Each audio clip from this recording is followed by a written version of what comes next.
ఇది మా ఫ్రెండ్ రూమ్‌లో చూసానండి. 'రమణ మహర్షి' ఒక బుక్కు 'నేనంటే ఎవరు?' ఇప్పుడు నేనంటే ఎవరని తెలుసుకోవాలి. ఎందుకు తెలుసుకోవాలి? అది తెలుసుకుంటే ఎలా ఉంటది? ఎలా తెలుసుకోవాలి? సో, నేనంటే ఎవరు అని తెలుసుకున్న తర్వాత ఎలా ఉంటదంటే పీస్ ఆఫ్ మైండ్ అండి. ఏముండదు. ఒక ఆనందం గాని, బాధ గాని, దుఃఖం గాని, అసలు స్వార్థం గాని ఏముండదు. ఒక ప్రేమ ఒకటుంటది. ఒక జంతువు ఎలా ఉంటదో పీస్‌ఫుల్‌గా ప్రకృతిలో ఎలా ఉంటే అలాగే ఉంటది మన మైండ్ కూడా. సో, మరిప్పుడది మనకి నేనంటే తెలుసుకోవడం ఎలా?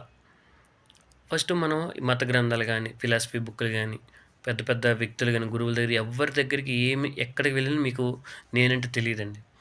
నేనంటే తెలియాలంటే ఇప్పుడు మన సెల్ఫ్‌ని మనం తెలుసుకోవడం.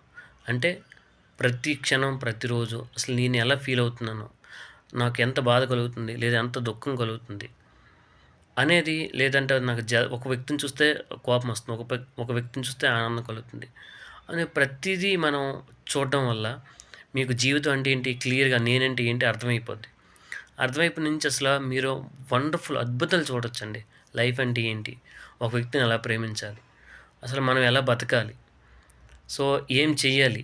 అని వెరీ క్లారిటీగా ఉంటది. సో, వన్స్ మీకు ఇది అంతా అర్థమైన తర్వాత, అప్పటినుంచి మీరు ఏ బుక్ చదివినా, ఏ మత గ్రంథాలు చదివినా, లేతే ఏ ప్లేస్‌కెళ్ళినా, ఏం చేసినా సరే, మీ లైఫ్ చాలా అద్భుతంగా ఉంటదండి. So, let's try this.